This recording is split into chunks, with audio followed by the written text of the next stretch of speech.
China మరొక ఆట ఆడడానికి సిద్ధపడుతోంది. ఇప్పటికే భారతదేశంలో ఉన్నటువంటి లడఖ్ నాది, అరుణాచల్ ప్రదేశ్ నాది, త్రిపుర నాదని హడావిడి చేస్తా ఉంటది. అట్లాగే రష్యాలో ఉన్నటువంటి ఔట్‌స్కర్ట్స్‌లో ఉన్న ప్రాంతాలు తనవని గొడవ చేస్తా ఉంటది. జపాన్‌లోని సుంకోసి దీవులు నాయి అని అంటుంటది. ఫిలిప్పైన్స్ నాదే అని అంటుంటది. ఫిలిప్పైన్స్ జలాలు నాయి అని అంటుంటుంది.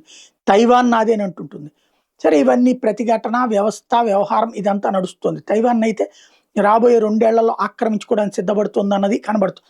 అయితే ఇప్పుడు తాజాగా చైనా క్లెయిమ్ చేస్తుందంటే ఒకినావా ప్రాంతం కూడా తనదేనట. ఏదైతే జపనీస్ ప్రదేశమైనటువంటి ఒకినావా నాదేనని చెప్తోంది. ఇంతవరకు అక్కడ సుంకోసి దీవులతో పాటు ఇప్పుడు ఒకినావా కూడా నాదేనంటోంది.